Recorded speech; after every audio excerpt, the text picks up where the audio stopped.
Assalamualaikum warahmatullahi wabarakatuh. Di sini saya Muhammad Arif Effendi akan menjelaskan tentang proposal usaha Tam Clothing yang bergerak di dalam bidang jasa pembuatan kaos, kemeja, jaket, dan lain-lain, atau yang bisa kita sebut konveksi dan sablon, yang beralamat di Desa Sombron, Lojaret, Nganjuk. Pertama-tama kita bahas latar belakang. Perkembangan dalam bidang pakaian semakin cepat dengan berbagai tren. Akan tetapi, banyak orang atau kelompok yang menginginkan pakaian sesuai desain mereka, sehingga banyak bermunculan bisnis di bidang jasa pembuatan pakaian, atau yang bisa kita sebut konveksi dan sablon. Bisnis dan konveksi dan sablon memiliki pasar yang luas, mulai dari komunitas, instansi, sekolahan, hingga perusahaan yang membutuhkan pakaian sesuai dengan keinginan mereka yang menjadi sebuah kebanggaan sendiri. Maka dari itu, berdirilah Tam Clothing yang melayani pembuatan segala macam pakaian seperti kaos, meja, seragam sekolah, jaket, dan lain-lain. Kemudian kita masuk ke profil usaha. Nama toko Tam Clothing, bidang usaha konveksi dan sablon, alamat Desa Sombron, Lojaret, Nganjuk, nomor telepon, kemudian website mulai berdiri di tahun 2017. Kemudian kita masuk ke analisis SWOT. Di sini saya pecah menjadi dua, yaitu faktor internal dan faktor eksternal. Faktor internal, kekuatan atau strength. Yang pertama, kerjasama, kualitas sumber daya manusia, bertanggung jawab, disiplin kerja, kreatif dan inovatif, dapat memenuhi kebutuhan pelanggan, memberikan pelayanan terbaik terhadap pelanggan, menjual produk yang berkualitas. Kemudian kelemahan atau weakness, rendahnya modal kerja dan persaingan pasar dengan perusahaan yang berskala nasional. Kemudian untuk faktor eksternalnya, peluang atau opportunity, tingginya permintaan dengan tetap menjaga mutu dan kualitas produk. Kami yakin dapat bersaing walaupun harus dengan para usahawan yang lain. Kemudian hambatan atau treaty, perekonomian labil, perubahan harga pasar yang kurang dapat diprediksi, kemudian munculnya para usaha baru yang sejenis. Kemudian kita masuk ke strategi promosi. Yang pertama, kita menggunakan website, Instagram, dan poster. Di sini gambar yang sebelah kiri merupakan contoh poster yang kita buat. Kemudian sebelahnya merupakan akun Instagram kita. Kemudian target pasar. Sasaran utama pada perusahaan kami adalah yang pertama, instansi swasta. Biasanya instansi swasta itu membutuhkan produk kita untuk promosi bisnis mereka. Jadi misalkan ada contoh pabrik, toko obat pertanian, itu membuat kaos untuk promosi toko mereka. Kemudian yang kedua, instansi pemerintahan seperti dinas, seperti kantor kabupaten. Kemudian yang ketiga, komunitas. Di sini komunitas adalah pelanggan yang banyak datang ke kami.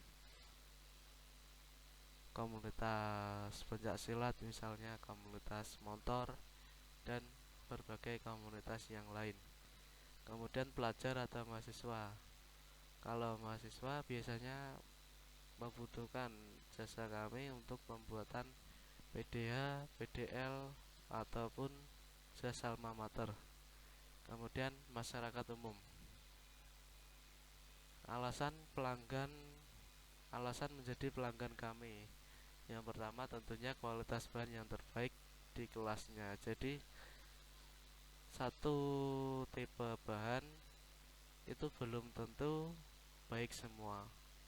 Ada yang bahan sama-sama tipenya tapi berbeda merek, itu pun kualitasnya tidak sama. Kemudian harga yang mampu bersaing. Pada prinsipnya pelanggan yang diutamakan adalah harga. Jadi kami sebaik mungkin mempersembahkan harga yang sesuai dengan kualitas. Kemudian free design. Jadi apabila pelanggan tidak bisa desain, kami siap untuk mendesainnya secara gratis. Kemudian packaging yang rapi. Hal ini juga berpengaruh besar ketika pelanggan pertama melihat produk yang sudah jadi. Kemudian jahitan standar Jerman. Yang dimaksud jahitan standar Jerman yaitu jahitan yang rapi, kemudian jahitan rantai menggunakan mesin rantai agar lebih kuat. Kemudian garansi apabila produk tidak sesuai. Jadi pada awal kita perjanjian dengan pelanggan, kita memberitahu apabila produk yang kita hasilkan tidak sesuai dengan pesanan, kami siap bertanggung jawab. Kemudian yang berikutnya, bonus untuk pemesanan tertentu. Jadi misalkan 50 VCS gratis 1 atau dapat potongan harga lalu sebagainya. Inilah yang menjadi alasan pelanggan datang kepada kami. Kemudian kondisi persaingan. Untuk persaingan pasar di bidang konveksi dan sablon sangatlah ketat. Menurut data survei, ini data survei saya sendiri. Kan ada komunitasnya di Nganjuk, komunitas sablon Nganjuk. Itu lebih dari 100 konveksi dan sablon yang di Kabupaten Nganjuk. Itu yang saya ketahui. Kalau yang tidak diketahui mungkin lebih banyak lagi. Hal ini membuktikan bahwa mempunyai bisnis di bidang ini harus lebih kreatif dan banyak ide agar pelanggan tetap datang kepada kita.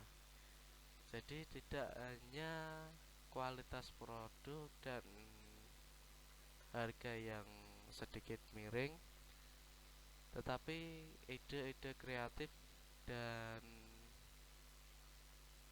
relasilah yang berperan penting untuk pelanggan agar berdatang kepada kita. Time Clothing sendiri memiliki strategi dengan cara menciptakan pelanggan itu nyaman atau loyal ketika ada di tempat kami dengan pendekatan melalui komunikasi serta bonus yang diberikan pada pelanggan menimbulkan efek yang positif.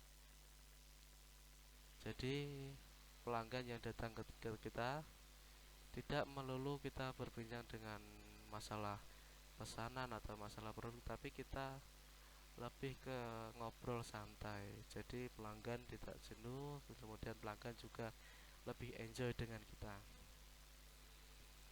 Nah, di sini produk dari kami yang pertama kaos, kemeja, jaket, training, seragam sekolah, seragam kantong, jersey. Kalau disebutkan masih banyak lagi ya, karena di kami itu bisa custom sesuai pesanan yang diinginkan. Ini yang gambar sebelah kiri adalah hoodie. Ini saya sendiri yang foto. Kemudian ini kaos, ini kemeja. Inilah contoh-contoh produk yang sudah kita hasilkan. Kemudian kita masuk ke aspek keuangan. Di sini kita berencana untuk sewa ruko di salah satu tempat yang strategis. Membutuhkan biaya sekitar 20 juta. Kemudian perlengkapan alat-alat lain, cover roll, meja dan kursi, pasang wifi,